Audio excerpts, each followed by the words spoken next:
welcome back to another episode of the Who Dat Jedi podcast. You guys don't know it, but we're recording this on a different night. So I'm really mad because I think that tomorrow is Friday, and it's not, because we generally record on a Thursday, but we had to change it to a Wednesday. So now tomorrow is just going to be totally messed up for me, and I'm not going to say whose fault it is. But it's mostly mine. But anyway, there we go. So we've been sharing stories before we started about dogs and wildlife and such. And Fredo was just telling a story about his brother's pit bull getting a possum. Is that right? All right. Yeah. So last week I'm working at home like I have been. You know, I have a co-working place downtown, but I haven't been going just because I'm waiting for, this disease to go away. And so I'm with the dogs, and Luna is outside, and Brittany, my wife, is teaching. She's doing her virtual classes and stuff like that. And I hear Luna barking alongside the house, and I don't want our neighbors to go like, "Ah, man, get this dog to shut up." So I go outside and I tell Luna to be quiet, and she's still barking. And I went around the corner and I look at her, and she's sitting there. And I just said, "Hey, stop it." And she stopped barking. So went back inside, and about 2 minutes later, she starts barking again. And so I go out on the porch and I said, "Luna, stop." And she keeps barking. And now I'm mad because she's not listening to me because, my dogs clearly speak English. But anyway, so I go around the corner again and I look at her and I said, "Luna." And she looks at me, and I saw something at that point. And that's when I kind of took a step to my right. And I saw about 1.5 feet away from Luna was a possum. And so, I don't know, they're just having a conversation. Luna's like, "Bark, bark, bark." And the possum's like, "Hey, leave me alone." The possum just wanted under our house. No, the possum was just pacing, so that's Olivia, everybody. So I got Luna inside, but I mean, I won't say it was a McClunky what I said when I saw this thing. I was like, "Oh, McClunky." And so we must have a possum living under our house now. So, which will only be a problem when the possum delivers next spring. Anyway, so that's our wildlife segment. I want to say welcome to our podcast. Dave and Fredo, as always, is with me. Say hi, guys. Hi, guys. And we have our special guest, Dave's daughter Olivia, who is sporting wonderful mermaid hair. Do you want to explain to the listeners what you did? Well, they dyed our entire bathroom blue last night, basically, trying to get our hair blue. The sink, the bathtub, my hands. Yeah, her skin is blue. Wait, the actual belly button of my belly, it actually has glue inside of it. See, there you go.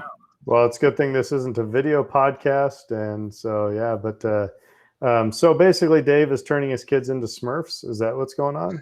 Yeah, that's the plan. Right on. No, it's not. They're trying to stop us from being Smurfs. Well, that's called good parenting. So cool. All right. So everybody had a happy Labor Day, did you? Yep. Yeah. Pretty good. I have to tell you, so I got the Nintendo Switch, a few months back, and I've been playing Super Mario Odyssey, and I've got to tell you what I really appreciate about Super Mario Odyssey. Do you guys know the game?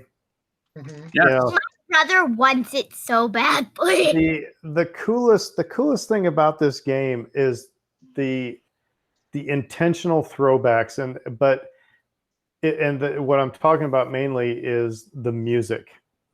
Which level are you on? I've beaten the game already, so already I'm that good. But anyway, no, it's the music is awesome because they will have it's like, "Hey, wow, cool, I'm listening to some jazz music," and you're like, "No, this is like level 2 of the original Super Mario Brothers, but they've put it into a jazz format. They've taken the music that is in all the previous games and rearranged it and into different styles and stuff like that. And that has just been really made me geek out. I've just really dug that game. It's a fun game. Right now I'm, like I said, I beat Bowser. And so right now I'm running around the Mushroom Kingdom and herding sheep and collecting power moons. It's kind of like I'm retired. I'm a retired Mario right now. So anyway, What was your favorite part of the game? The level, a level. oh, I don't know about that. I'm not sure. I don't know if I can. I don't know if I can give that kind of a review just yet. So What was your favorite costume that Mario got? the one I like that I have. I'm a pirate right now, and I really dig that. So yeah, it's money well So spent. did you steal stuff from other people, like steal money and stuff? I haven't stolen money from anybody, but anyway, no. So I think that's just a really kind of cool thing to this game. They could have written, different music, but they used all of the old music, from all the other Mario games and just rearranged it. It's really, really cool. So, well, hey, Olivia is joining us in trivia. So, but first of all, I guess Dave, Fredo, what'd you guys do for your Labor Day weekend? Rested, slept, and try to clean up my messes. I took advantage of the time that finally had. I hung out with the family, grilled a bit. Nothing too bad. Just try to take it easy. And it was nice to actually have a day off that actually meant off, not day off to work from home. Yeah, I've noticed that that's one of the things now that I'm working at home more is that it's tough to detach from work. Mm-hmm. Because I walk into my room where my computer is and I feel like I should go look at emails and go do things for work. Yeah, it's tough. Dave, what'd you guys do? We blew up the pool in the backyard and hung out in the pool, and I got that didn't turn Olivia's hair blue enough, so that's why we dyed her hair blue. No, I'm just kidding. But we also did steaks on Monday, so that was good. Cool. Yeah. Well, right on. All right. Well, let's move on to trivia, get our brains wrapped around Star Wars here. And Olivia, we're going to start with you tonight. Actually, no, we're going to end with you. We'll end with you.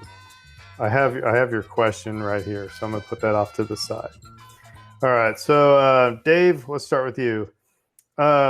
What character does Luke use to force... sorry, let me rewind. What character does Luke use the Force to levitate on Endor?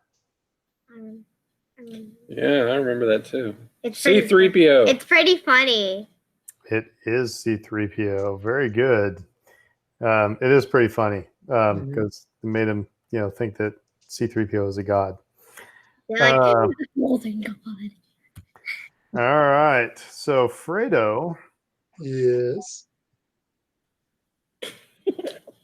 Oh man. Okay, I'm sorry.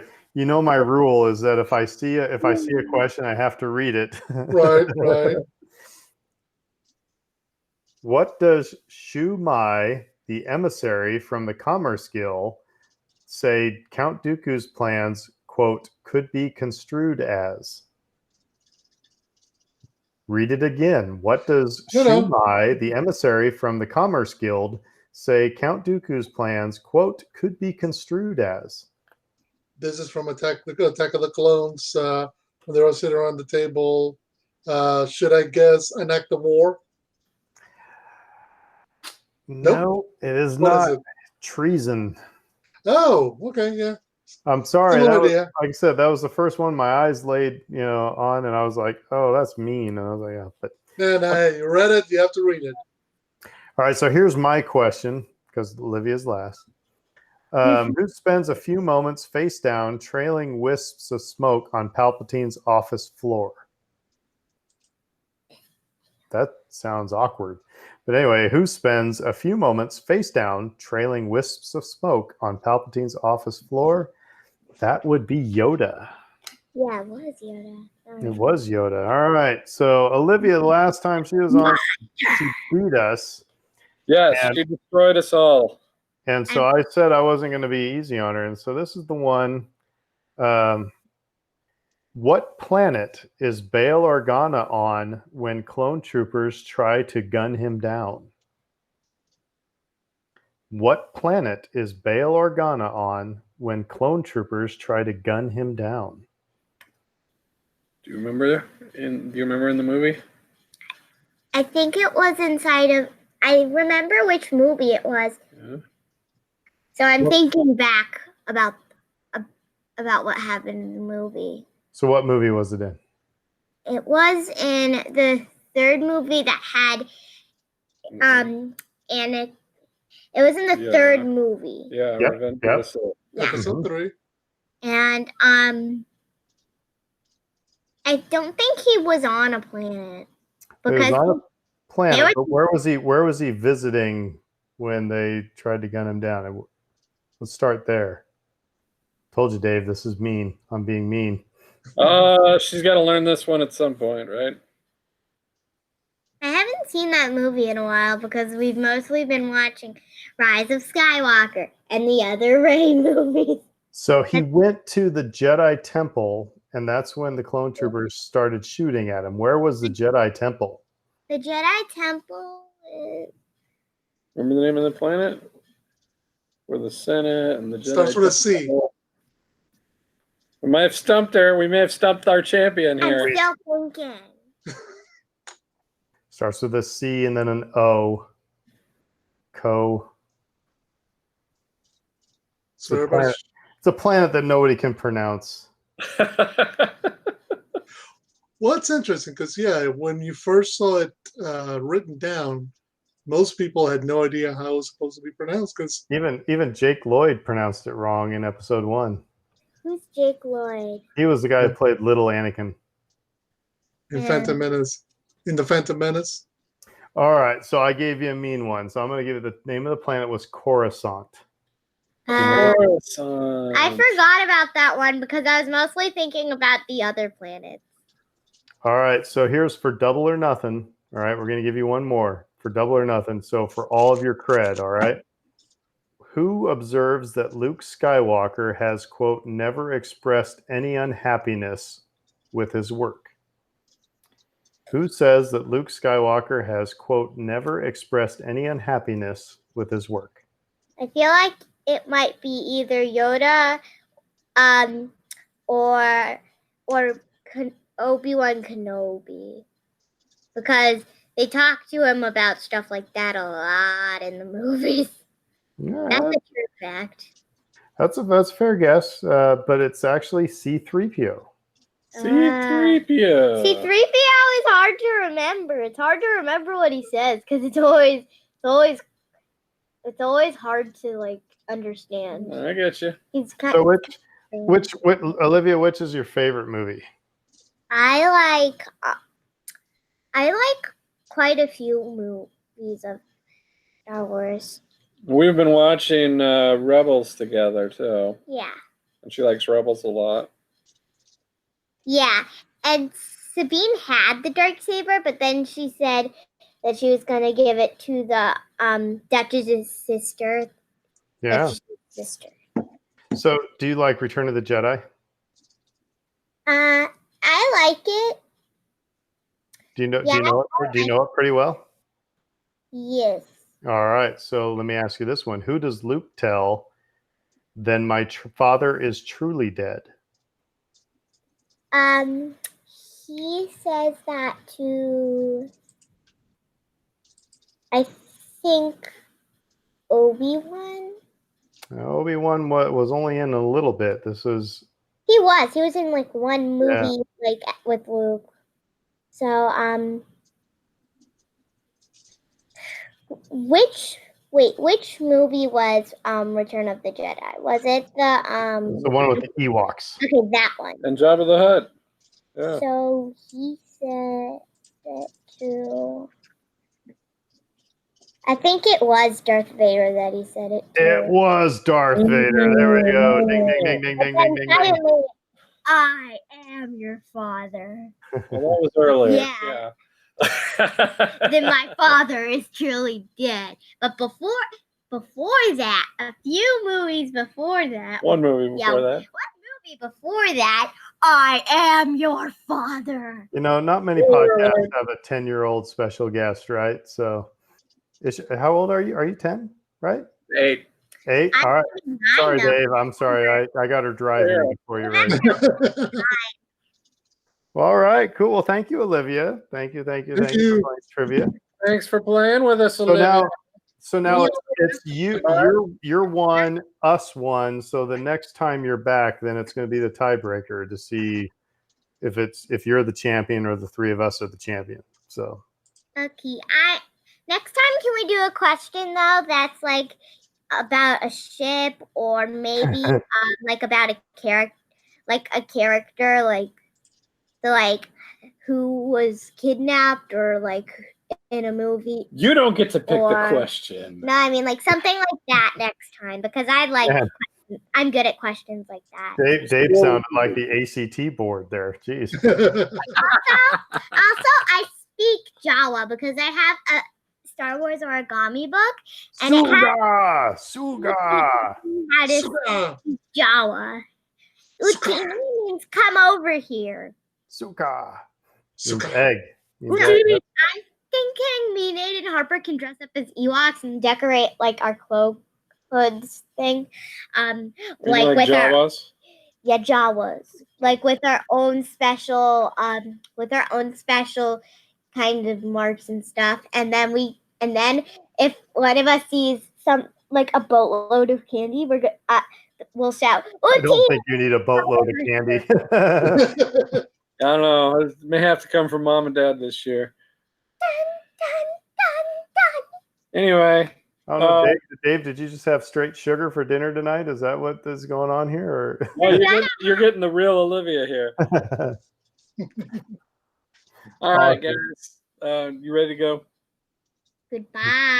Goodbye. Hey, and that's another episode of the Who Dat Jedi podcast. Oh wait, I'm sorry. Short. That would be really short. Thank you, Olivia. We'll play trivia again next time.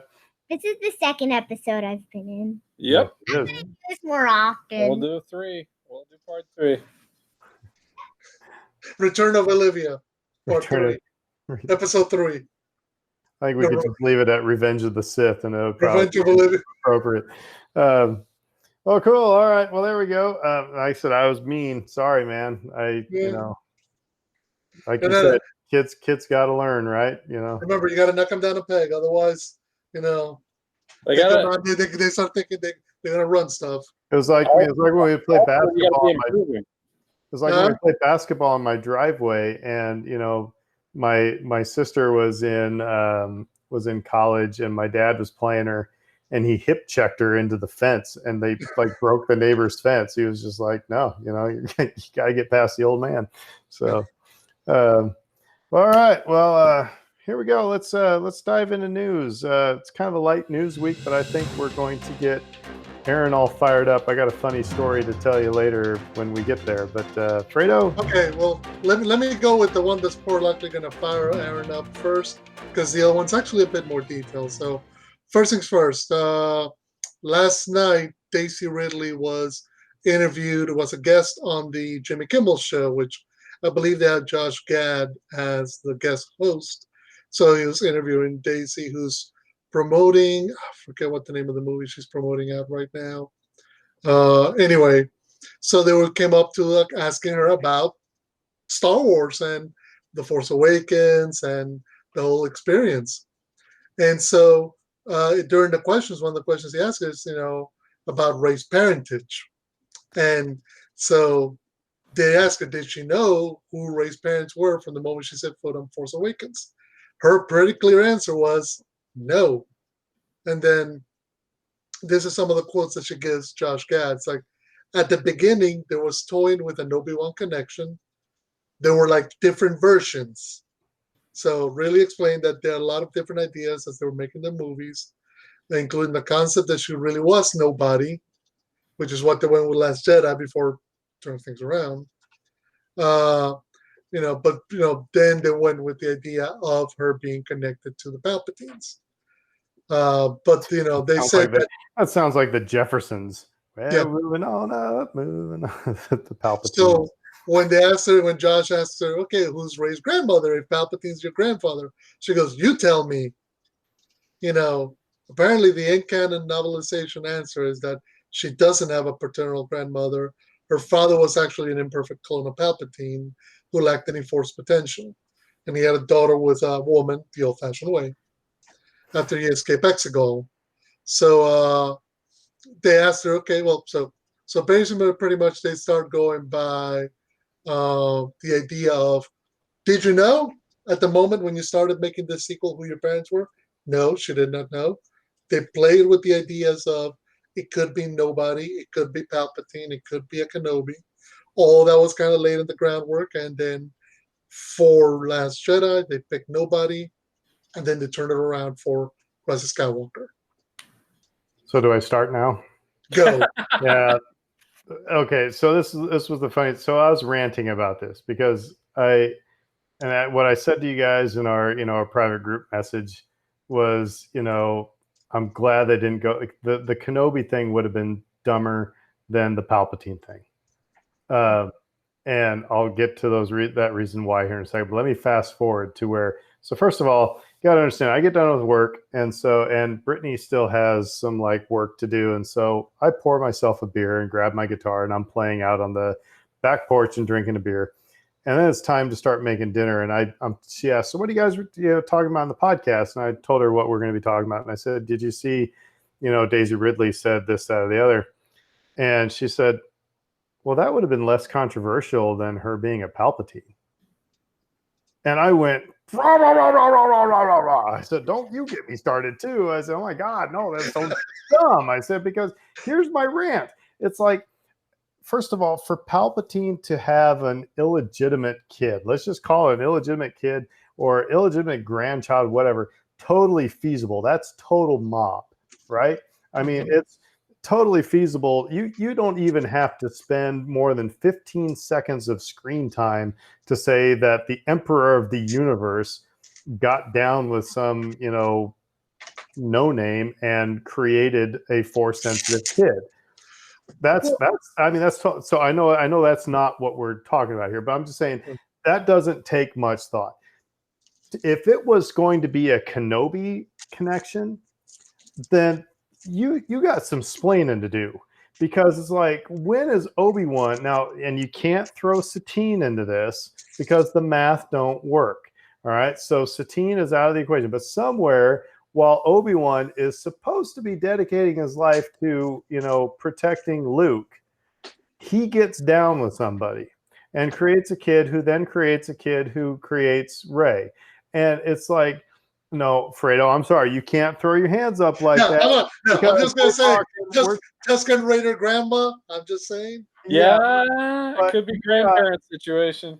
You got a lot of splaining to do on that one. You can't just throw that one aside. Like I said, if it was a Palpatine, you can throw that aside and say, he's the Emperor. He's got women all over the place. No wonder he had a kid. But Obi-Wan, who's like, I'm going to protect Luke and hide out on this desert planet, and that's what my life's goal is going to be until Darth Vader kills me. You can't have him have a girlfriend. Sorry. And that's the thing that worries me about this Kenobi series is, again, if he goes, I've said it a gazillion times on the podcast, if he goes traipsing off planet, or if he, like I said, now, I think that there's going to be, could he bump into somebody in the Mos Eisley market and they have a moment, but then you hope that Obi-Wan says, no, you know what? It's the greater good. I've got a bigger purpose here. I've got to sacrifice that so that I protect Luke. Otherwise, you are just going to mess with everything. So but to what then Dave replied back, this story has solidified my argument that the story group didn't know what the hell they were doing from the get-go. And welcome back to your segment of Aaron Rants at the story group. Well, like I said last week, it's like, let's get in the car and drive. Some of those road trips are fun, but generally it's like, hey, kids, we're going to go to Wally World. And then you weave and wind and hit places. Like when my wife and I went to Ireland for the first time, the only thing we knew is where we were staying one night and where we were staying the next night. The day in between was just driving all around, seeing things. But we had a destination in mind. Here, it doesn't seem like they have any destination in mind. I'll shut up now for a while. Let you guys go. I'll make two arguments in favor of a Kenobi connection. We can't be friends. firstly, I'll say that there's a good symmetry to it because of the Anakin versus Kenobi dynamic, and the fact that this family is against this other family, kind of a Hatfield and McCoy thing going on there, which I find just like kind of interesting. They could have done a lot of interesting things with that. So I like it on that level, and I like it on the level of just this, this switcheroo.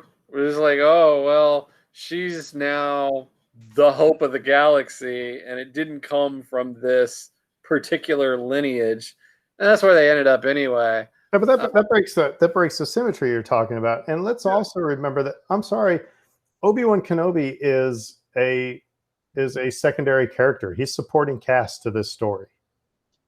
I guess what I'll say is, if we're doing 9-film saga connective tissue, and we're trying to argue that point, then Obi-Wan would have been just as good a choice as Palpatine in that regard. Well, I think Palpatine would have been a better choice than Kenobi. I mean, I'm saying actually, neither choice was really good. They went with one that may not have been as bad. I guess what I'll say, first of all, to your point regarding Kenobi, the way that his character has been presented to us is that he was the model Jedi. In all the ways that a Jedi could be, Obi-Wan Kenobi was the very best of them. And one of the tenets of the Jedi was that once you were a Jedi, you kept to the code. It's a lot. This is like, the Thornbirds. I'm talking about Richard Chamberlain. And I know I'm dating myself by mentioning a book and a TV miniseries that nobody in this audience younger than 40 has ever seen. I remember that, but I'm older than 40. So anyway. That's what I mean. Thank you. But the idea of, a priest, falling in love with somebody. Because in many ways, that's part of the monastic element of the Jedi. No. Don't get me wrong. I mean, there's a difference between falling in love and then acting upon that.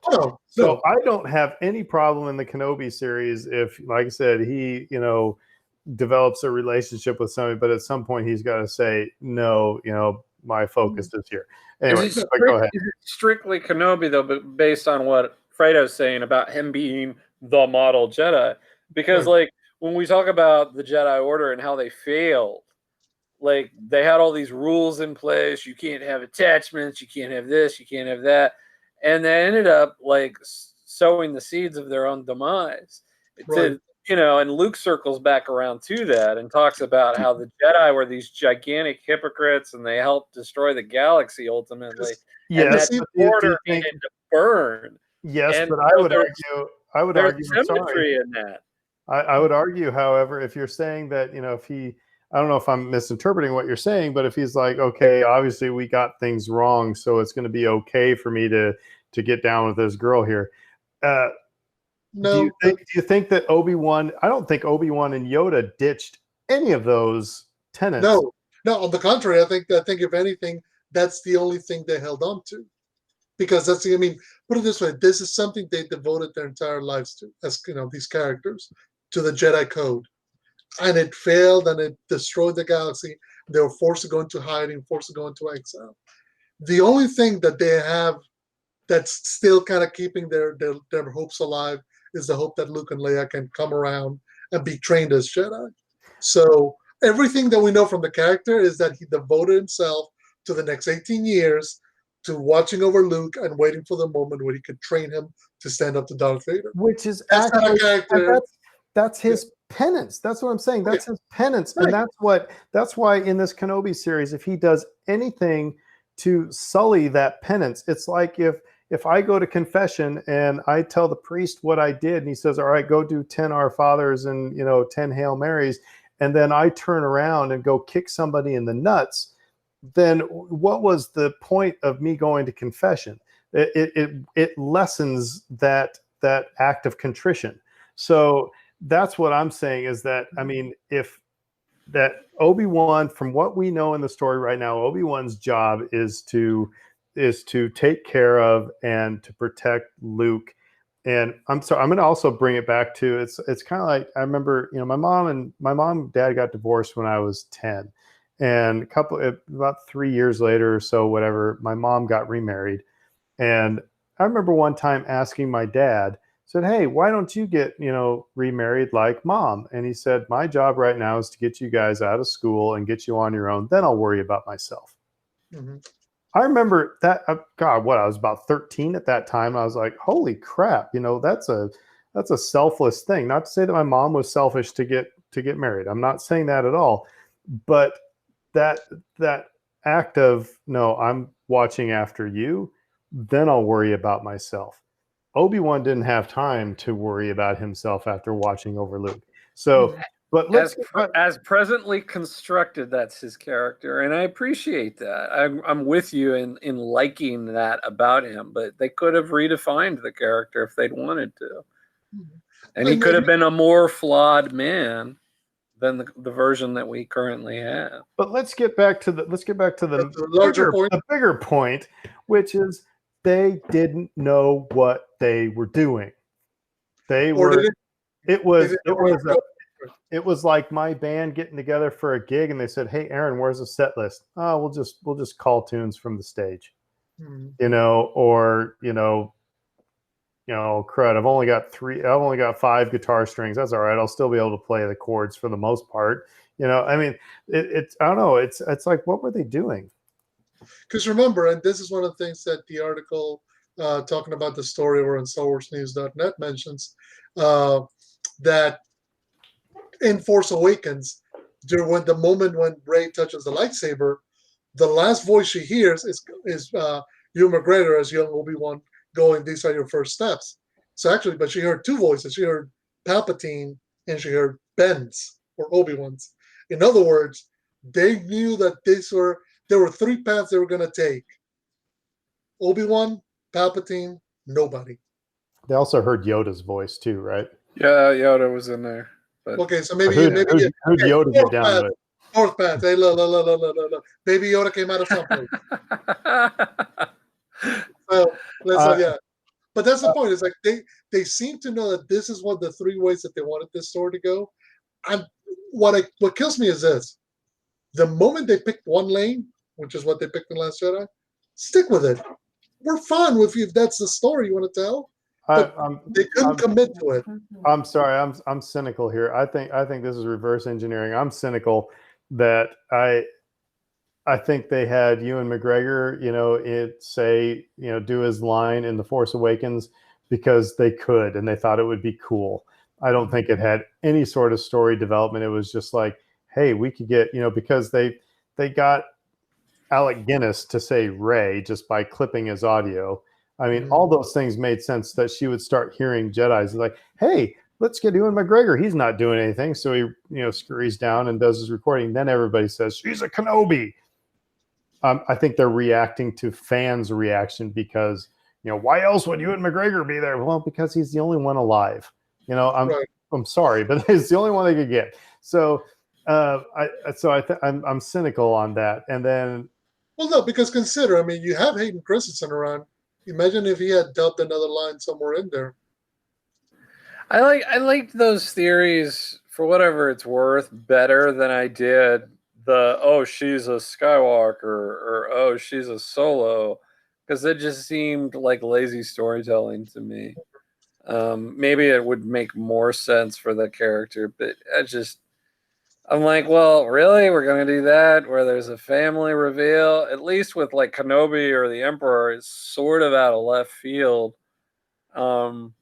But again, you can't put that past the fans because every fan theory in the world existed. Oh, she's related to Jar Jar, So I'm with Fredo. It's just like I wish they'd have stuck with one idea, and like they gave interviews after Force Awakens or during Force Awakens where it's like, oh, all will be revealed in due course, as if they had this all mapped out, but they didn't.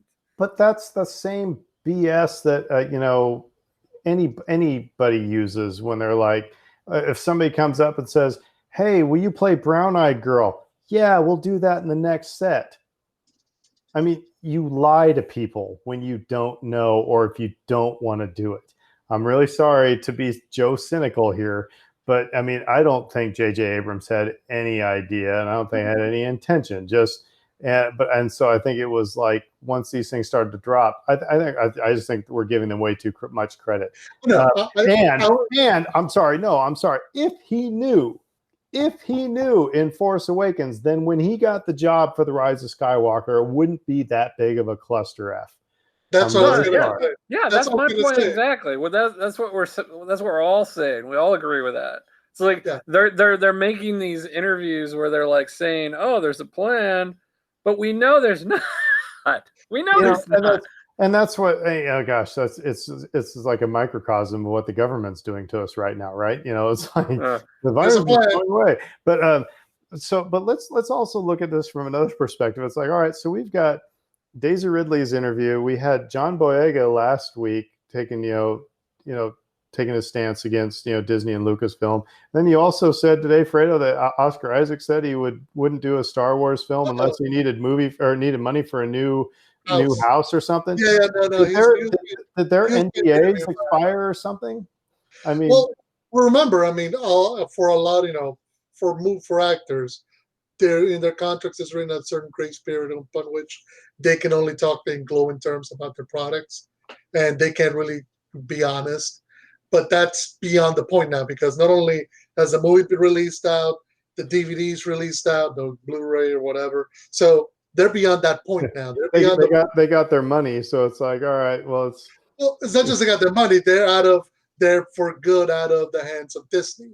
And to be fair, when Oscar Isaac makes that quote, and I'll bring around to something Daisy also said in her interview, is that he's not saying that he's done with Disney forever. He's just saying if he wants to go back, it's going to take a lot of money to bring him back, because he's not what he's more interested in. And he was doing an interview on a small indie film that he's got coming out.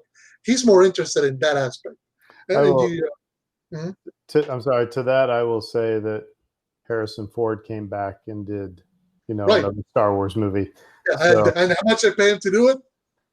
I don't remember how much they paid him, but they probably paid him a lot. But so just he came back and did two. Right. Yeah, but he did one credit. So just to bounce off of that, Josh Gad did ask Daisy Ridley if he'd ever go back, and she says, I'd quote, "I'd never say never, but to me, Rise of Skywalker was tied up with a bow." So currently, there's no plans to bring Rey back, or there's no plans for her to return. So as far as she's concerned, she's moving on she's doing a new series called Chaos Walking. I think that's the movie she's promoting. It's going to come out soon with Tom Holland. She's lined up another drama movie down the line. So she's trying to move her career forward. But this sounds like more like the Eagles breakup than anything. It's like nobody wants to get together and play. You know what I mean? It's like they all like each other, but I'm not going to be in a band with Glenn Fry again, type of a thing. It's something happened on this set that it was not a pleasant experience for these three main actors. That's because that's the common thread that's going through. Otherwise, it would have been. I remember sitting through parent-teacher conferences, or not parent-teacher conferences, but conferences with different staff members about a kid, and the kid's sitting there, and I remember different staff members saying, Fredo, you do this in class, and you're a bad kid in this class, and then Fredo, you do this, you're a mean kid over here, and we go through all these teachers. Then they'll get to me, and I was like, Fredo's a good kid in my class. I was like, what the heck's up with this? Mm-hmm. There is not that there's no like contrary opinion here. It's like everybody's venting about this process nobody's saying, I don't get what their problem was. I had a great time. Well, what's interesting, and I'll juxtapose it with another franchise that finished its run, so to speak, last year, was Game of Thrones. When the cast of Game of Thrones was coming out, as the final season was coming out, and everybody's asking them, so what do you think about this season? Are you excited?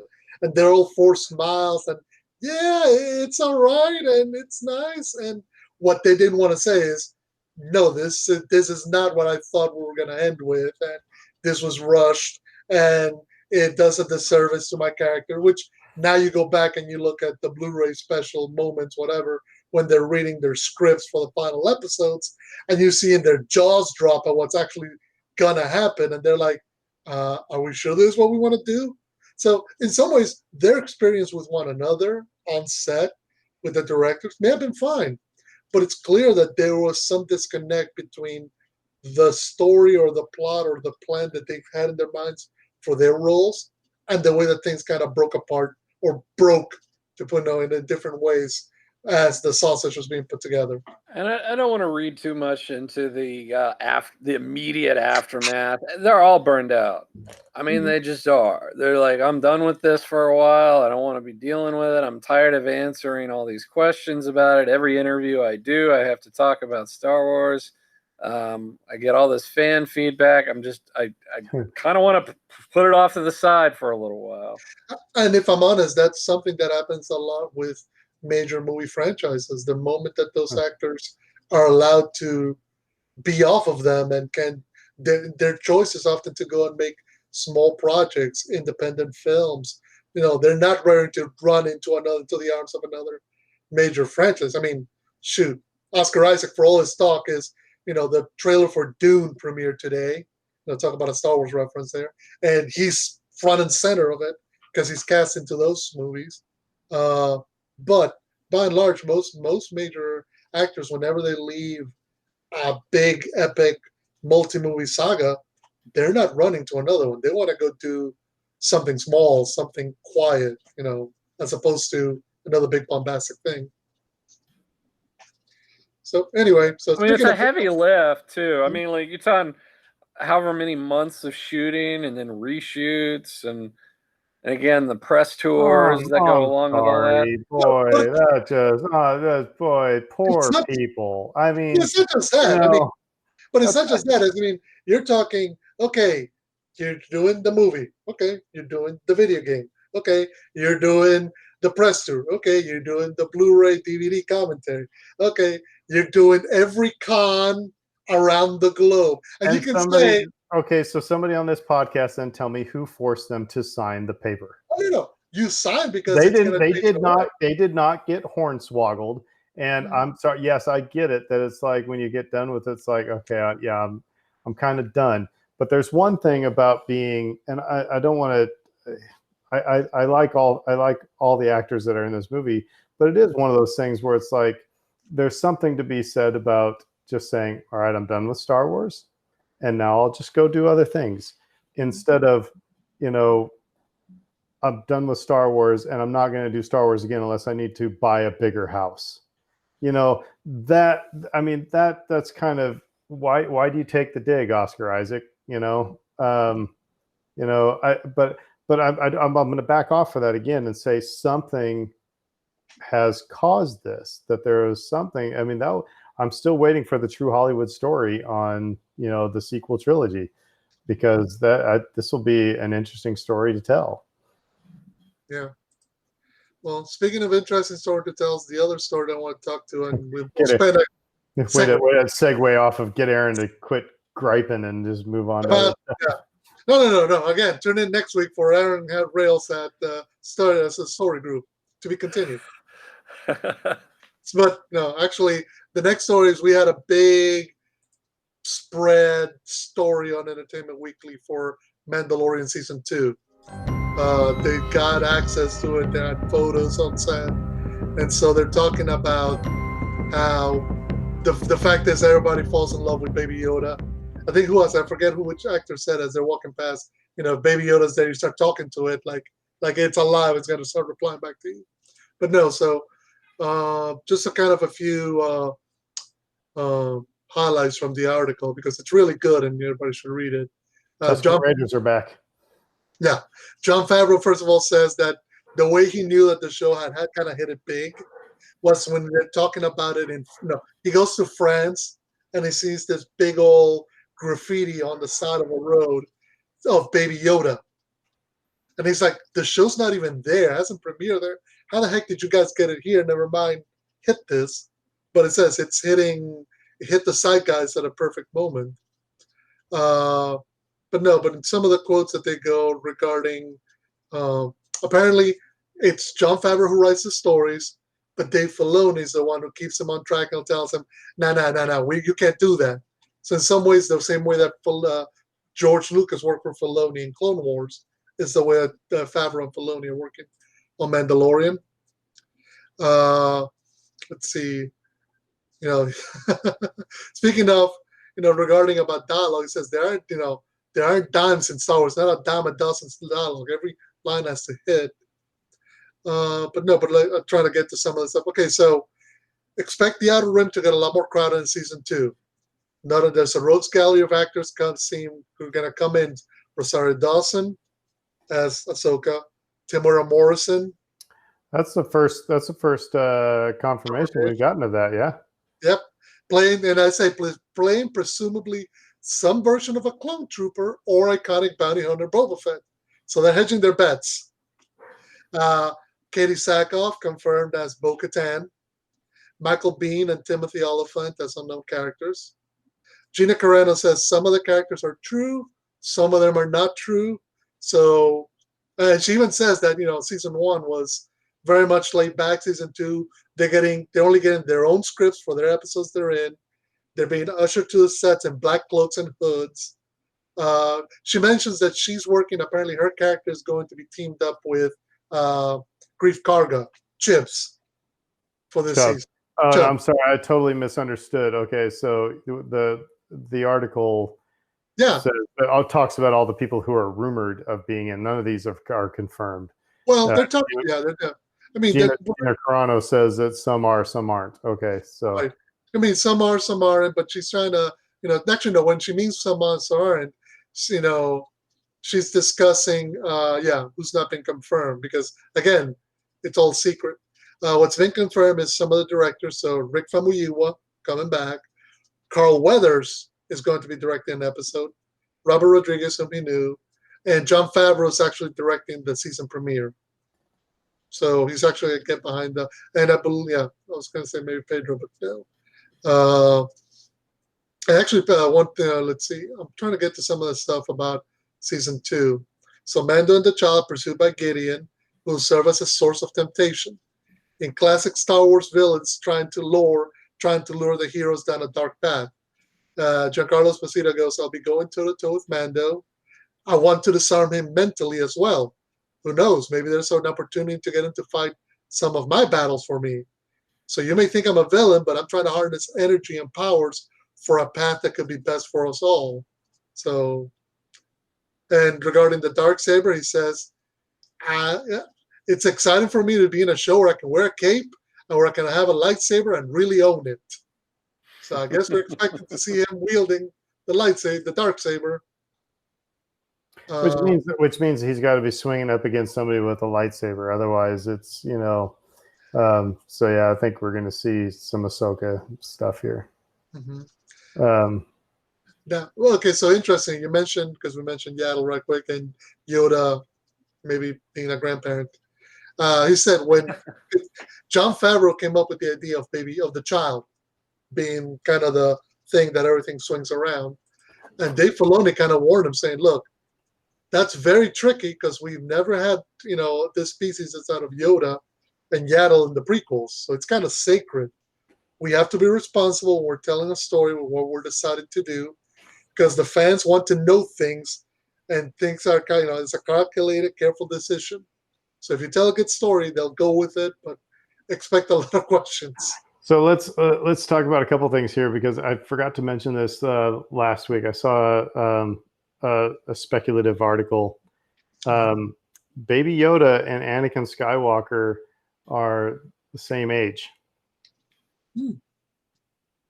Both born and so the speculation is that the Force created Baby Yoda to balance against Anakin Skywalker. Seems kind of weird for the Force to be balancing itself out by bringing a character who won't be able to fight the bad guy for, I don't know, another 200 years. Well, I mean, fight the bad guy, or just have equal parts good, equal parts bad. I don't know. But well, gosh, what was the other part of this I was going to? Well, I can say something. Yeah, go ahead. I've seen that quote that Filoni gave related back to the quotes that Daisy Ridley gave on the sequel trilogy, where it's like you have to be very measured and you have to be very careful and you have to have a plan. And it was just like, wow, okay, that's really, really laid bare the inefficiencies of the sequel trilogy. But it's you know, also cognizant of what's the expectation is going to be. yeah. I mean, like, that's the problem. Again, like, if it weren't for the three of us like sitting around here debating all of this stuff, it wouldn't be a big deal either way. I've made that point, which is like general audiences probably, they don't have as big a problem with the sequel trilogy as we might. So here's the thing that was in my brain. Sorry, it's just go ahead. I got to spit it out real quick. The thing that I think that we've breezed over, everybody's breezed over because we're all hung up on Boss is coming, into this series, and we're going to have, maybe Ahsoka is going to be there. We're going to have Boba Fett. But let's remember what the Doctor had on his arm what his arm patch was. It was Kamino.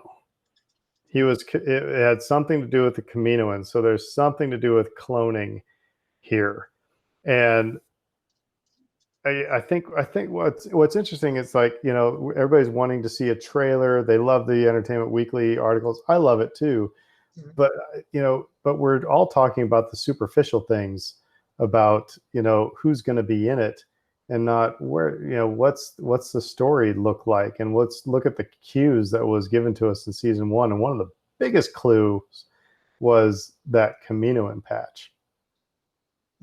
So either A, the child was cloned, or B, somebody wants to clone the child. For what reason? You know what I mean? Remind me, and you guys may know better than I, whatever happened to the Kaminoans after the Clone Wars? Did we get a resolution for them? I don't think that's been touched on at all. I mean, there might be some. Yeah, that may be a Wikipedia search right quick. I don't know. Yeah, because I'm trying to think, because the last time we see Kamino itself is the episode where what's the name of that squad from Clone Wars, where they're defending it from the invasion from the Separatists. I believe that's the last time we see it in any kind of way, shape, or form. But you know what I mean? We're hung up so much on, like, all the window dressing and not talking about what the windows are made of.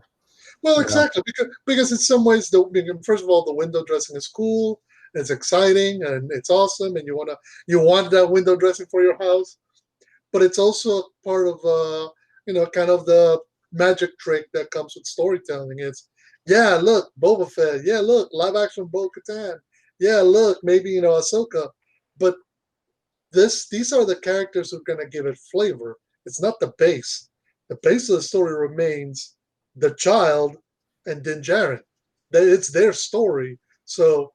Moff Gideon is going to impact that story way more than any of these other characters are, because those other characters are going to be on a periphery, rotating around. They may come, they may go, they'll come back.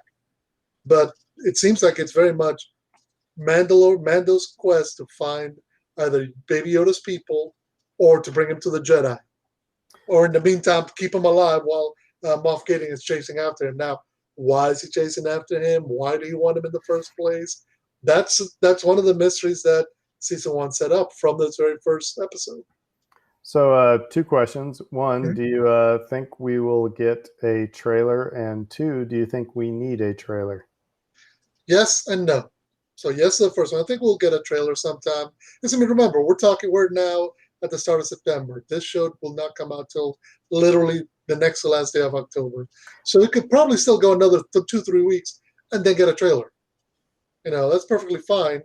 And could then kind of drive a reminder to people, because you're going to want to remind people, hey, it's coming. And it's very easy to put a trailer for Mandalorian before Monday Night Football. And that's pretty much what they'll do, kind of like they did for all the Marvel movies. Where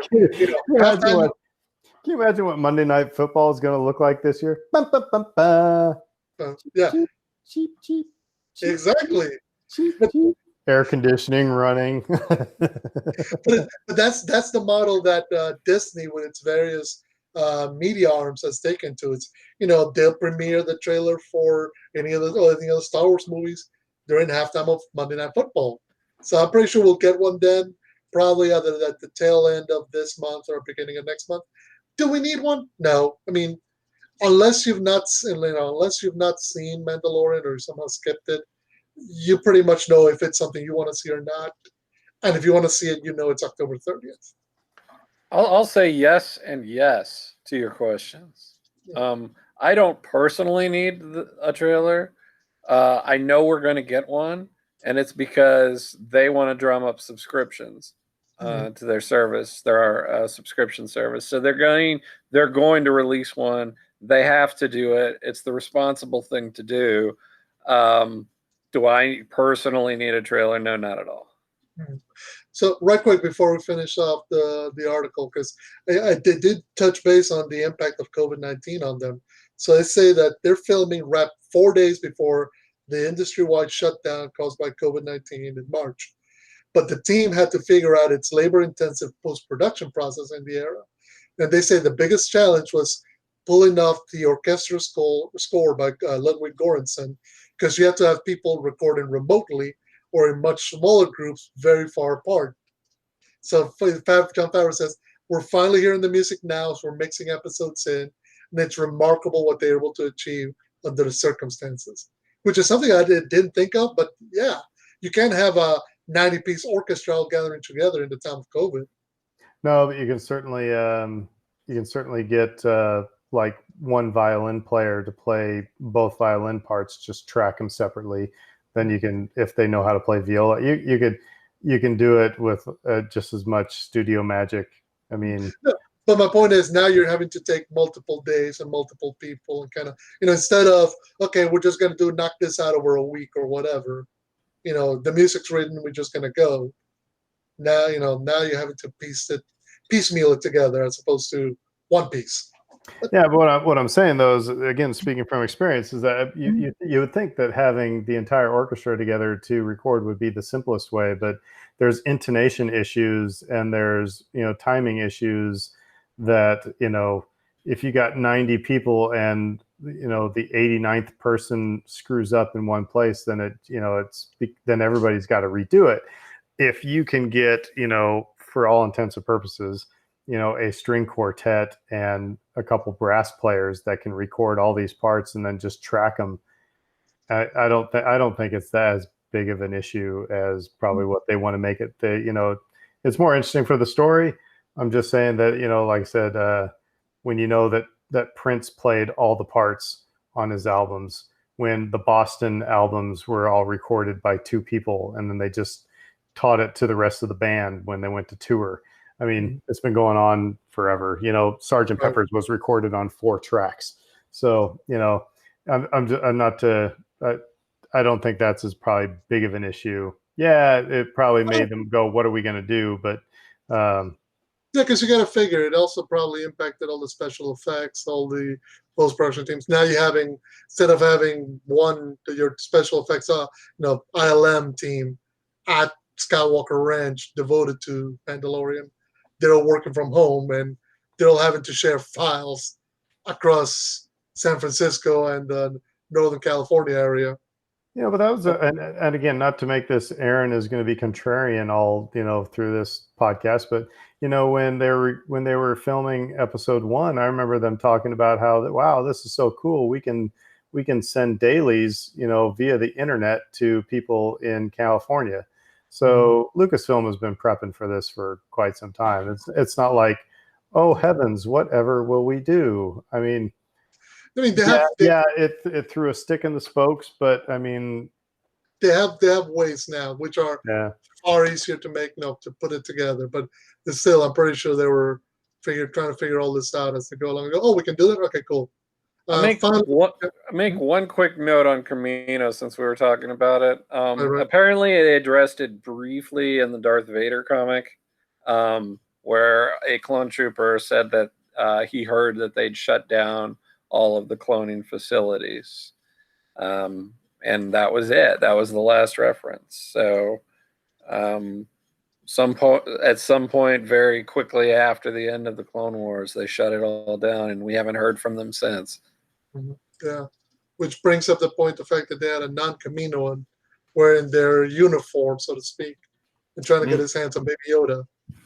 You know, all this being said, though, whenever there's an Entertainment Weekly or Vanity Fair spread on a new Star Wars thing, I eat that crap up like it was chocolate pudding. I mean, I love these things. I love just pictures but and the article does a really good job of really not telling you anything. No, You know? the one thing that said that they finished on, and that's probably the only thing they says, Gina Carano's like, I have no question fans are gonna like this season even more. Everything's in there. If you're a Star Wars fan, you're gonna get to see things you've always wanted to see. To which Filoni puts it, you want the Empire Strikes Back to be better than A New Hope. So they know there's expectations, and they try and rise up to meet them. By the way, a little bit of just as you mentioned, Gina Carano, and I've become a fan, but it's kind of like you have the wind taken out of your sails every now and again. She apparently has been going off on social media about how all the COVID restrictions that are in place are oppressive. Which it's kind of like she's not the only one. She's not the only one I've heard that I say that, and I'm always like, I agree with you, but at the same time, there's a reason for all this. Nobody wants to. I'm practicing what I preach because I said, it's like I believe that celebrities and athletes, things like that, they should use their platform for what they believe in, even if it's stuff that I don't agree with. Right. So, but yeah, she's it's one of those things where it's kind of like like I said, take the wind out of your sails a little bit. It's like, really? And to be fair, that's even like I said, there's people I really love that have said stuff like that, and I'm always going like, oh well, Again, it's all a strange and heady time, and nobody has 100% all the answers, and in that doubt, stuff happens. So anyway, so that's the news. Well, cool. Well, thanks, Fredo. So now on to the meat of the episode, which won't be. I think the meat of the episode was actually the news, because like I said, got us ranting and raving. Yeah, we've all kind of taken to this is not going to be Star Wars related at all. So it's going to be video game related. As you know, we're all of different levels video game fans. I'm a button smasher, but there's an awesome new series on Netflix called High Score. I stumbled upon it just because I was hit the Netflix button on my TV, and I was like, High Score, what's this? And it's kind of, would you agree that it's kind of like the Toys That Made Us, but with video games, kind of, and a little less campy? Mm-hmm. So what it is, I'll just read the descriptor from Netflix. It said, Space Invaders and Pac-Man lead an arcade craze, while Atari's cartridge system dominates home gaming until a high-profile failure sparks a downfall. So the episodes, I'll just go through them real quick. Episode 1 is Boom and Bust. Space Invaders and Pac-Man lead an arcade craze, while Atari's cartridge system downsizes home gaming until a high-profile failure sparks a downfall. So that was the thing from earlier. Anyway, okay. Episode 2 is Comeback Kid. A Japanese card company called Nintendo enters gaming and hits it big with Donkey Kong, then later takes over home gaming with the NES. Episode 3 is Role Players. Inspired by Dungeons & Dragons, adventure and role-playing computer games introduce unprecedented levels of choice and complexity of players. Episode 4 is This Is War. Sega's Genesis console and its speedy new character Sonic hit the market. Electronic Arts kick off the partnership with football legend John Madden. Episode 5 is Fight. Street Fighter and Mortal Kombat give rise to head-to-head fighting genre, but the increasing graphic violence in games brings controversy. And then episode 6 is Level Up. Nintendo goes 3D with Star Fox, Wolfenstein 3D Wolfenstein 3D popularizes the first-person shooter format, while Doom ups the ante with network gaming. So again, we're going through kind of a history of video games. Let's just real quick. What was your? I mean, Dave, have you watched the entire series, or are you partway through, or? Partway through now. Yeah, I've really enjoyed it so far. I like it a lot. And when you suggested that we dedicate an episode to it because we've all been watching it, I was on board. Just because it is something that we're all enjoying, but it made me question, it's like, why does it appeal so much? And obviously the nostalgia of it. Yeah. Because this was our childhood right here. This was kind of the golden era for us. I mean, this, and I don't know how you define that in a broader sense.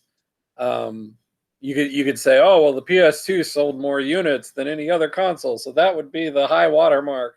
Or you could say, oh, modern gaming is so much better. But for us older fogies, there was something really magical about growing up during that time frame because you got to see a true evolution. And and before I go to Fredo here, let me say this real quick because I'm older than both of you, and so while I like this series, my interest level waned off about halfway through because let me just talk real quick. First of all, I remember going to the arcades with my brother and actually even my mom. Like on Sundays, she'd take us to an arcade and we'd play Pac-Man, play Donkey Kong, or to a 7-Eleven or whatever to play Donkey Kong, all these things. So episode 1 was like, yeah, wow, this is so cool. And then I'll never forget, for various reasons, getting our first Atari. Obviously, Nintendo Donkey Kong is my favorite game ever. I remember when I got my NES. I remember the first time I played an NES at my friend's, and I was like, I really want this. This is so cool. So again, I'm in like my middle school age right now. But then, started getting to the role-playing stuff and Sega Genesis. That's where I kind of started drifting away from video games for a while. And I'm guessing that's probably where maybe for you guys, that's where it really starts hitting home because that's probably when you were in your middle school age, formative years. But Fredo, what have you been thinking about this series? So first of all, I did finish it. I mean, it's a very easy series. It's 6 episodes, 1 hour each, and one of the things I like is that it has a very brisk pace. So even though they're going, their theme, they're trying to bring about a number of different technologies and different games that kind of go hand in hand together. And the show does a really good point of explaining how the multi-billion-dollar industry that's gaming came out of the labs and out of the computer labs and engineering classrooms of places like MIT, slowly, merged what was happening in Japan and was just dumped into the arcades of America and across the world. In terms of my background, I mean, I remember being a kid of the 80s. I mean, being 7, 8 years old, and there were arcades in every shopping center, even in Nicaragua and here in the States and Guatemala, where I spent the Christmas. You'd go to the movie theater. Next to the movie theater was an arcade. You'd go to have dinner. Next to dinner, there'd be an arcade, and you'd always find stuff like Pac-Man, Miss Pac-Man, Space Invaders. So the old console, the old big box kind of place that you went and just dumped all your quarters. And then what's interesting is that kind of went away for a while, or kind of went down as the Nintendo came up. And I remember being a kid. Back then I wasn't lucky enough to have a Nintendo or Sega. So hey, you have a friend who has a Nintendo. So everybody, kind of like the commercial for that they show Nintendo having, hey, you got a Nintendo, so everybody's coming over, that kind of thing. And you played Castlevania, Mario Brothers, Duck Hunt, Duck. Anyway, or you went to the other friends who had the Sega and played that when that came out. And then what's funny is when they're talking about the fighting game renaissance and all Mortal Kombat and Street Fighter 2. booming. Street Farter. Is that Yeah, Street Fighter 2, no, Street Fighter 2. And I remember everybody just, the line of people, okay, you want to take next, you would put a quarter, and you put your quarter on the line, and that's how you knew you're next. So it's interesting because I kept going from one aspect to the other. I mean, it started in the arcades, and you're like, well, that's a fun thing. You kind of went and did if you went out to, oh, you can do this now at home. And then went back to the arcades, and now we're back into the home console kind of thing. So you know what also is really interesting and enjoyable about this series is that it's not a bunch of middle-aged white guys talking about it. Mm-hmm. You know, I mean, it's a very There's plenty of them. it's a very diverse cast, you know, talking about their experiences with video games. But so, you know, so going back, some of the things I found really interesting in that first episode, like you just thought, well, growing up, it's like, okay, Miss Pac-Man was the sequel to Pac-Man. But, you know, the story behind it being that, no, it was people got bored of the same levels in Pac-Man, so they hacked Pac-Man, and then they ended up getting hired by Midway, and they just, okay, well, we'll create Miss Pac-Man. You know, it's basically they took their new levels and put a bow on the Pac-Man, and same thing with Missile Command, right? That was, you know, Missile Command 2 was like just hacked by some MIT guys. So that whole thing was really interesting. And I remember my brother, I don't want to say too much, but you know, he and his friends were very smart. Let's just say that. And technology, it was not as secure and locked down as technology is now. So if you were smart enough to figure it out, I mean, that's what I think is just so interesting. But then it was, you know, even more so is that the companies were like, all right, you hacked our game. We're not going to sue you. We're going to hire you.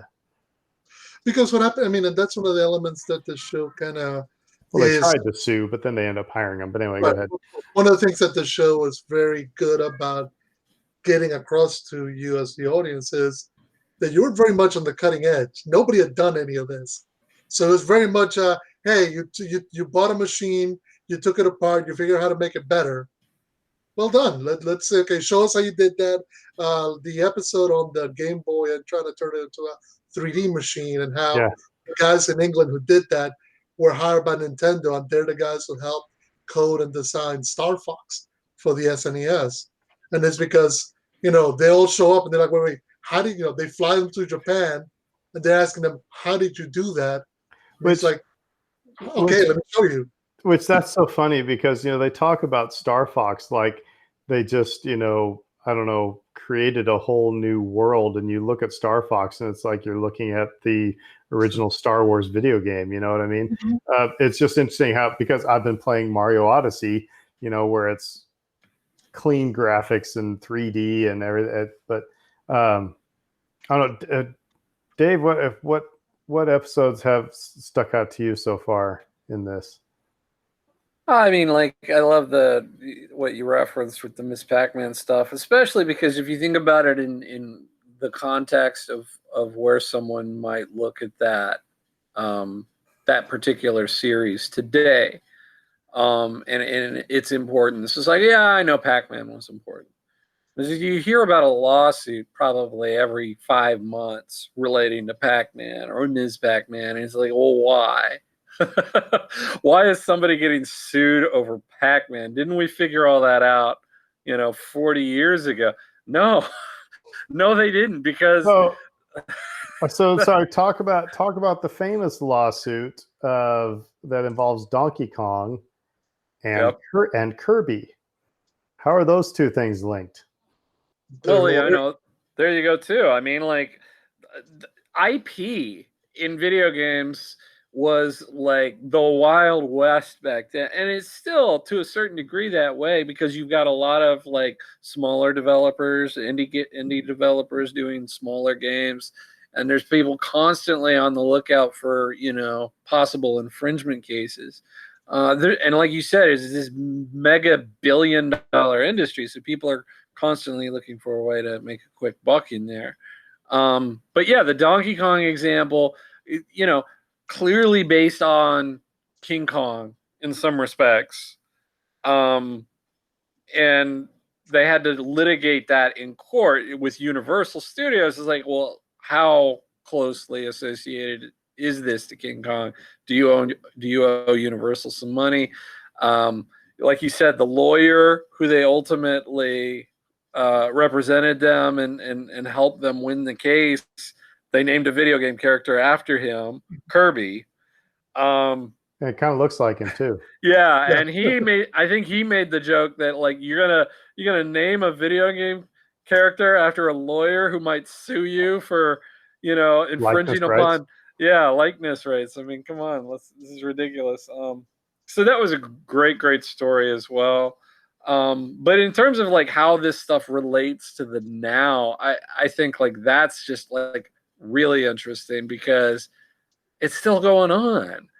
And I think in entertainment in general, you're always going to have issues of relating to copyright and owning this particular story or these characters and somebody copying them and doing stuff with them. It's still relevant today because it's still going on today. Yeah, no, I think of the episodes, the ones that kind of hit me the most were for, the ones talking about the console wars between Sega and Nintendo, just because that was right at the time that I was in middle school going into high school. So I remember vividly the idea of you were either a Nintendo house or a Sega house. And, those first Madden games, which hilariously enough is now getting raked over the coals because EA has basically let that thing languish at the vine because they want to get maximum profit with minimal effort. But back then in those days, when you go from Super Tecmo Bowl and 8-bit figures to 16 bits and you're picking the plays and they're running the plays that you're picking, it just blows your mind. So that one kind of hit me. And then the one about, looking at the guys that developed Doom. And it's interesting that the show ends when it does because they could have kept going. It would have been interesting to see how they would have tackled what happens to a lot of the people in the 90s in terms of gaming, because the 70s were just technology development, 80s were design and creation, and you get to see whether it's the guys who developed the sound for video games at Nintendo, the guys designing the look and feel of video games for the 80s. And in the 90s, it's almost like, well, now this is established and people become rich and famous because of it. It almost becomes a tragic tale for some of these characters, like John Romero, the designer for Doom. I mean, I was laughing when they're talking about him firing off the press release saying that Doom's going to come out on this day and it's going to do this much, which the game hadn't even been designed to do. Yeah, they didn't have one thing on it. Because he repeats that. Well, he says he didn't, but the same mistake gets repeated with his next game after he leaves id Software and becomes one of the most infamous moments in video game history. Which is you're just like, why would you repeat that? But then it's like, well, if all you know is success and you think yourself as the rock star of video games, you're gonna come back. It's gonna come back down to earth very hard, and he did. And those guys, that episode. What it told me was just they were not genius in creating video games. They were genius in marketing. Mm-hmm. I mean, they figured out how to, it was like the rock band putting flyers on people's cars when the bigger rock band is playing, in the stadium, so you get people to come to your shows. They figured out how to get people to play their game because what they distributed, you got like freeware. Yeah, no, what happens is then if you wanted more levels, you wanted the rest of the game, you had to buy it. Right. And so you give them a free taste and then they have to buy the second. Basically. But it's the kind of thing you do when you're a small indie developer.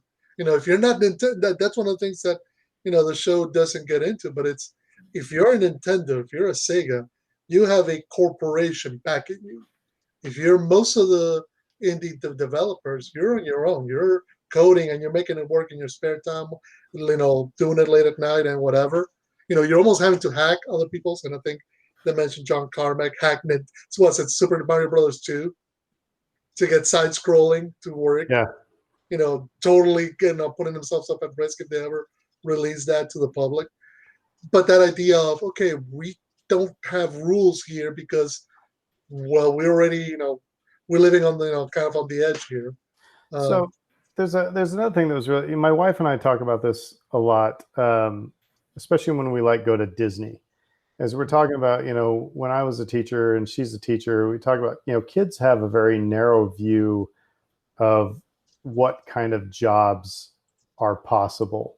Mm-hmm. And that's one thing in this series that stuck out to me was, for example, the guy who goes to Nintendo for a summer job thinking he's going to work in the shipping department or something, and he's a gameplay counselor, and he's like, Right. I think he's like almost maybe then he ends up working for Nintendo his entire life or something. Or if you're musically inclined, they need people to compose music. If you are, so like I said, when we go to Disney, we think about this, people who are maybe get an interior design, major. That doesn't mean that you're a degree. That doesn't mean you're going to design people's houses. You could go work for Disney and design, parts of a theme park. And I think that's one thing. But then also it gets into, again, if you are kind of a hacky kid, and I mean somebody who likes to get into technology, there's a role for you someplace where you can figure out how to put these games together. That when you go to school, you're just hearing, okay, I've got to be an electrical engineer and I'm going to go work for the government, or I've got to be a doctor, I've got to be a lawyer, or I've got to be a teacher. And I think this series kind of emphasizes that, man, you just need to be, if you got a talent, there's a place for you. So I don't know, that was just kind of a nerdy thing that I noticed. I really noticed that in the role-playing game episode, because there are these people that are just, they interviewed the designer of the one role-playing game who was just like, I just had this idea for a story and I wanted to build out this story. I didn't know the first thing about programming, or so I figured I had to connect with this other guy who was a programmer, and they weren't making role-playing games at that point, but he's like, oh, I love this idea, we're going to do this thing, and you know what, we're going to attach graphics to it, which is something that hadn't been they hadn't been doing yet. It was just they just had an idea and they had it was a fully fleshed out idea. It wasn't just something that you throw against the wall. But they had a concept, they had a passion for that concept, and they're like, let's go make this thing happen. And and I think that's really interesting, because again, I relate it back to today and what you're talking about with kids, and trying to relate to them on this level of, you don't have to go get some stuffy, boring office job necessarily. You can go work, like you said, for Disney. You can go work for a video game company. You can do these things. Well, No. go ahead, Fredo. Yeah. No, I was just gonna say, now the one thing that unfortunately the show, because it doesn't propel itself forward to modern day, is it doesn't touch upon elements of some of the abuses that are prevalent in video game industry. Oh yeah. Namely, time crunch, meaning, oh, we got to meet this deadline to release this game by third quarter of the calendar year. You are now working 70 hours a week. You better be coding, or you better be on your way to code. No, you don't get no life. And people have mental breakdowns, have nervous breakdowns. Oh yeah. Well, if there's industry, and I wish the show had gotten into that. And if there's a second season, I think another thing is getting into the, the conflict between male and female gamers, and the abuse that happens there as well. Again, I think you're right. This is this series is very sanitized. Yeah. It's just, again, it's the toys that made us. It makes you happy and makes you nostalgic. But if you want to get into, I think that's probably season 2 is going to be the dark times, because that's when you get into online gaming and stuff like that, But also, they discuss within the role playing game and through one of the champions, the lack of access to not just women, but people of LGBT persuasion, or background. They don't have, it takes one of them to design an RPG for them. It's like, wait a minute. And that's one of the things that modern games have somewhat gotten better. Whether you're playing a Bioware game where you can play a male character who has romantic relationships with other male characters, or a female with a female, or whatever, or if you decide to, describe yourself as something else, that allows you for. But that's not still fought over. I mean, look, when we get to the whole big fight that they had a few years ago with the Edgelords, that's going to be an ugly episode. You're absolutely right. However, I want to say that when you say that why aren't people creating games for different communities, things like that. And again, one of the things I always kind of err sometimes very naively so, but on assuming positive intentions. And I'm going to give a personal story to this, where when I worked for this startup company that created virtual training for Google Apps, they said, "Hey, Aaron, we need you to make some video lessons of Google Hangouts." And so I had the scripts written. So basically I got a couple friends to get on a Hangout just like we are now, and basically walk through the script so we can get video to back it up. Right. And so they came back to me and they're like, "Yeah, this is nothing but white guys." And it didn't even, I wasn't malicious in thinking I'm only going to get white guys to be in my Hangout for this, but I just knew that, these two guys would get on a Hangout, no problem. I didn't think about, I should probably have, a person of color. I should have a female, just so when people watch this video, they, even if it's just video training on Google Apps, they feel like it's part of their community. Now I know. So, I can see somebody when they're, developing a game, it's like, they're not probably going to say, I don't want any gay people. There are going to be people who are going to say that. I don't want any gay people in there, but, they I'm just creating a game. But you're right. Now the evolution has been that now that is a conscious thought. That is something that, getting, a wider audience and knowing that gamers are not just, like I said earlier, straight white guys. There was the episode of when they talk about Madden and the guy who keeps ringing up everybody on EA's list on the phone book until he finally gets a job with EA and is able to design Madden. And he's like, and it occurs to him, wait a minute, he's a black gay man. And he's like, why is Madden, an NFL game, not have black players in it? And again, it takes somebody who's usually not within to point out what's apparently the obvious. So did either of you guys play Tecmo Bowl? Oh yeah. Was Bo Jackson seriously like the cheat code there that you could like just score all the live long day if you were Bo Jackson? I saw a Family Guy episode with that. Mm-hmm. No, I think what it was, and correct me if I'm wrong, Dave. I think what it was is his like rankings, because wasn't it like Bo Jackson's, like the branded star of the game, that kind of thing. Or maybe I know that he was godlike. I'll just put it like that. He was amazing. In modern parlance, he had all his settings were at 99, which meant you couldn't tackle him, you couldn't run faster than him. So it's hilarious. So yeah, like I said, I don't know how much more we could. I guess let me ask you guys this also, because I was never into any of the role playing games, and let's move further through history and like get into World of Warcraft, stuff like that. You guys ever been in part of the RPG? I love. Not necessarily like. It's funny. I graduated college in 1999. My brother, who's a year younger than me, graduates 2000. In the year that I left, because when I'm in college, we are taking over the computer lab and the engineering building to play Warcraft and StarCraft when that come out. StarCraft 1. Because you could have LAN parties, meaning you're all connected on the same network. You can all multiplayer. So you just play Warcraft, StarCraft, and then Command and Conquer.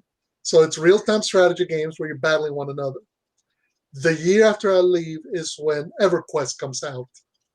And that took over the engineering lab. And all my friends, my brother, they were playing like, it gets called Evercrack because people are playing it nonstop. And I believe a year or two later or a few years later, World of Warcraft comes out. But at that point, I was like, I know myself, I better not do that. But I've played plenty of RPGs, like, whether it's the BioWare RPGs or The Witcher, those kind of games. Yeah, those Skyrim rocks. I think you kind of touched on something there, which is the communal aspect of gaming, which I think is so important.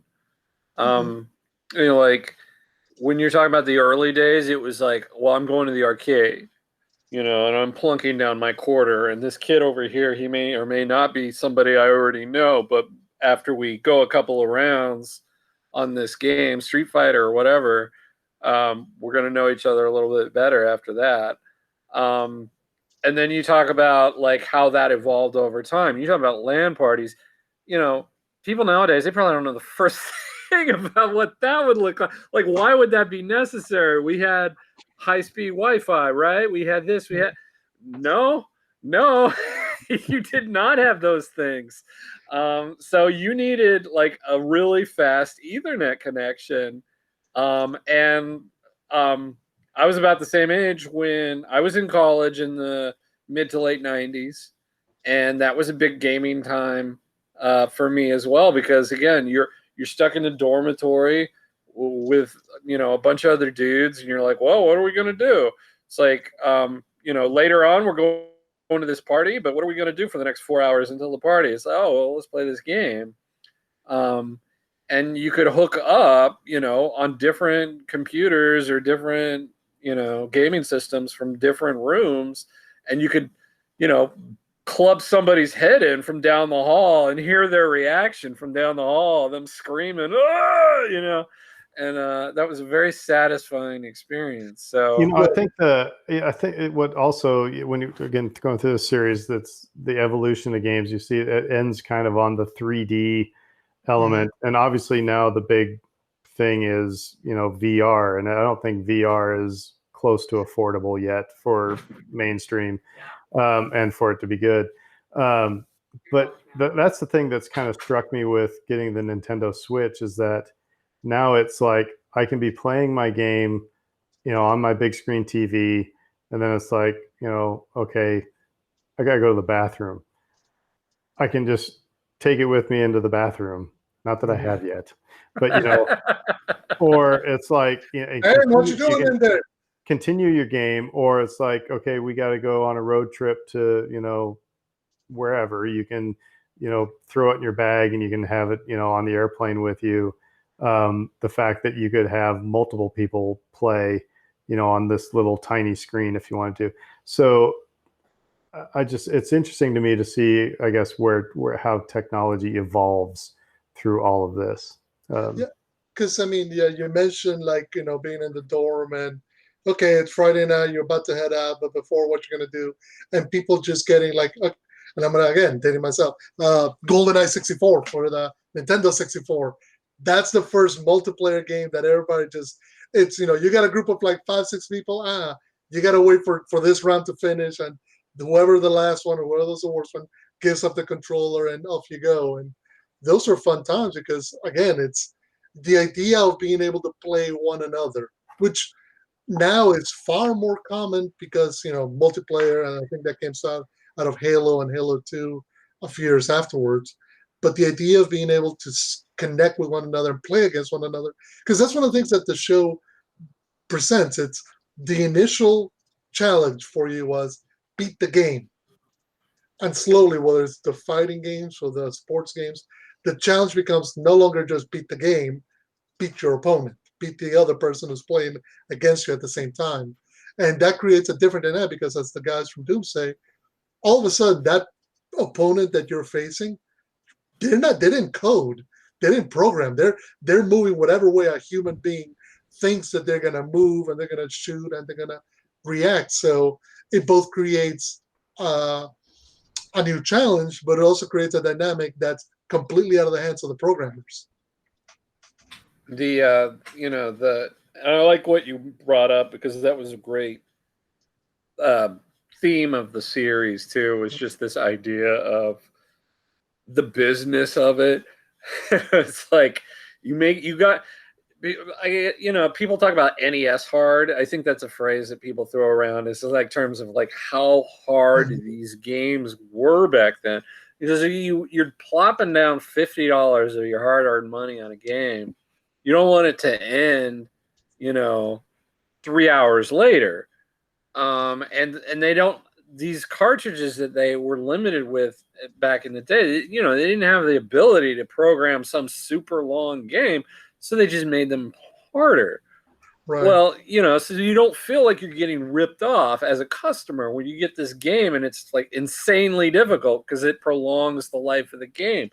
But now there's a market for how do I actually beat the game? And so now there are these hotlines and these magazines. You know what? All and this that's other the thing.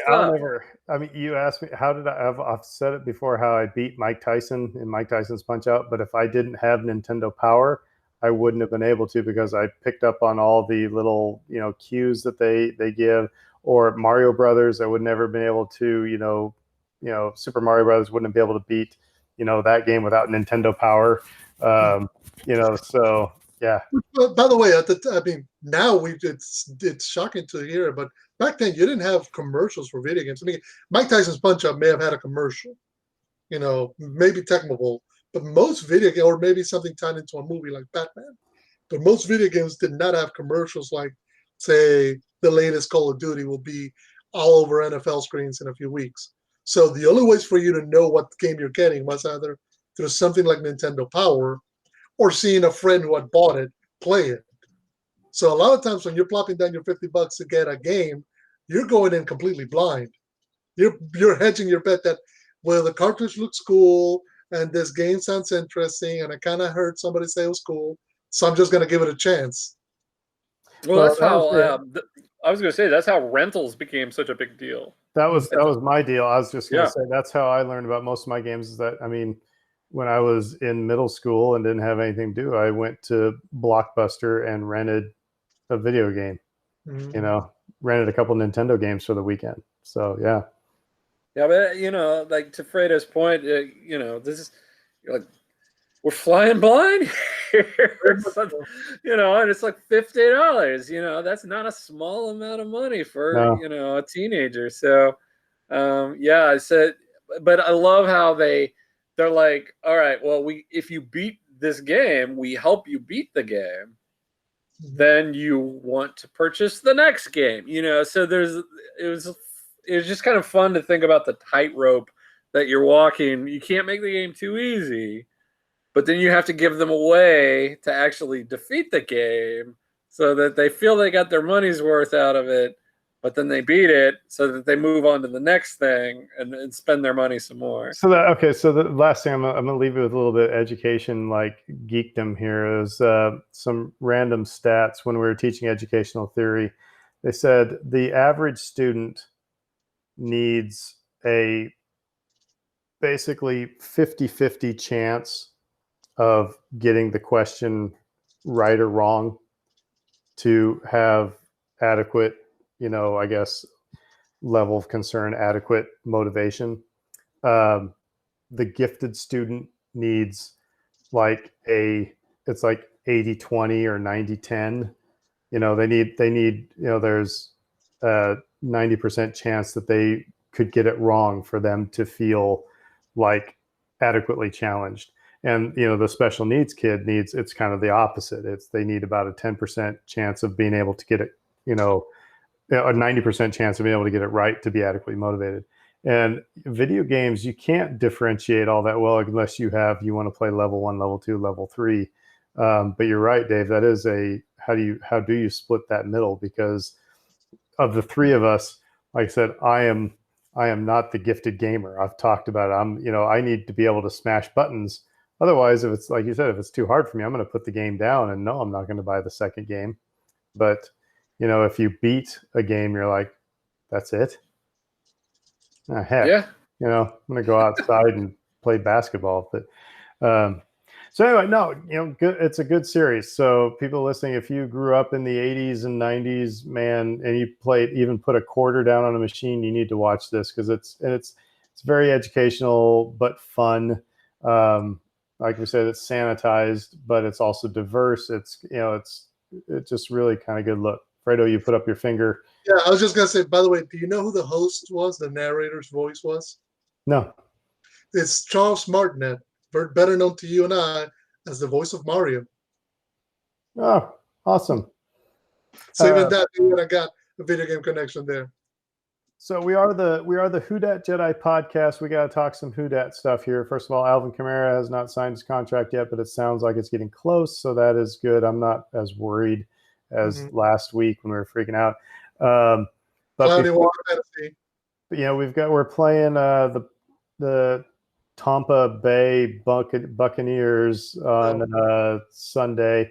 I don't know. The game. I'm of a couple minds. I think she hits it spot on. People are like sending Tampa Bay to the Super Bowl because they signed Tom Brady, and they haven't done anything yet. So on paper we should roll over them, but history tells me that this is the game that we're going to get rolled over on if we're not careful. Here's what I'll say. We saw earlier this week, I forget who it was, went down to an injury, went down for the year. Normally in a regular, NFL season, you'll see a couple of players fall, have a major injury in preseason or week one because they have not been, playing full contact. These players have not played a single down of full-on pads, hard-hitting, 100% speed football yet. So I'm fully expecting next Monday's injury report to be a horror show. Well, that's what Sean Payton said as much today. He said to Cat Terrell, I think, just you guys try to keep up with the IR and practice squad exchanges that happen. So he's anticipating that. But also but that also indicates there's going to be week 1 and 2 tend to be the ones in terms of results because players are adapting to new teams. Rookies are adapting to the NFL. People still don't have film on everybody, that kind of thing. So anything can happen. It's going to be even double for this week because not a moment of preseason was played.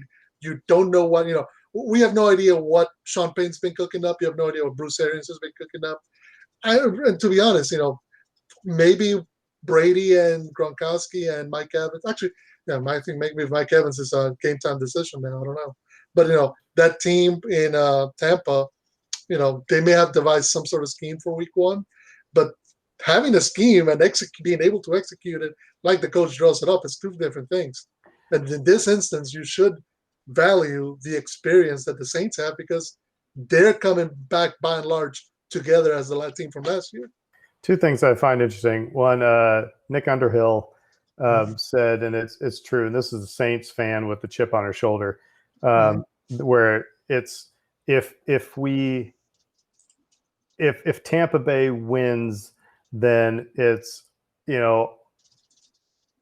basically if win or lose, we can't win this game. It's going to be it's just going to be either about Tom Brady was a gift from God, or man, the Bucs just need to do. It's not going to be about how dominant the Saints are if we win. The second thing that I find interesting, Bruce Arians had a quote about a week ago that said he didn't give a crap about time of possession. It matters what you do with the ball. And it's like, I want to see Sean Payton hold the ball for like 3/4 of the game. You know what I mean? But anyway, Dave, what do you think? What are our Saints going to do this weekend? You know what I'll say is like the silver linings here. We have not had to hear nearly the amount of Tom Brady hype that we might have otherwise if there had been no pandemic. So, here's the silver lining of the pandemic. You don't have to hear nearly as much about Tom Brady. But I think the likeliest outcome for the Buccaneers is for them to start strong and fade late because they are relying on people with broken down bodies who are old. Gronkowski in particular and Brady to a lesser degree. So I think that's the likeliest outcome.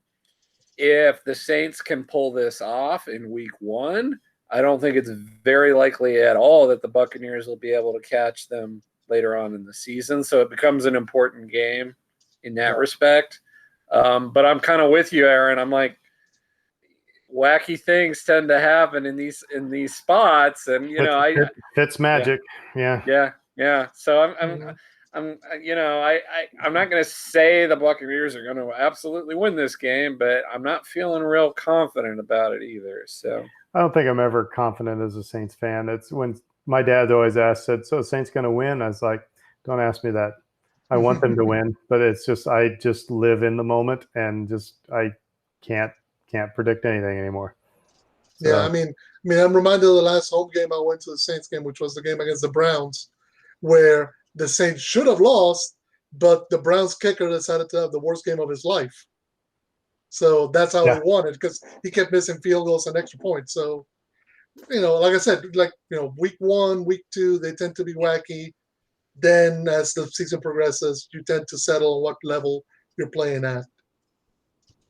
All right. With that, we'll be anxiously awaiting the Saints debut on Sunday, 3:25. So remember, in the meantime, you can listen to our podcasts, current and past. You can find us on Google Podcasts, on Apple Podcasts, on Podbean. Find us on social media, Twitter, Facebook, those things. Whether it's the Who Dat Jedi podcast feed or it's one of us individually, we'll talk to you. We like to be distracted. But until then, we will say Who Dat? Who Dat? Who Dat? And have a great week, everybody. McConkey.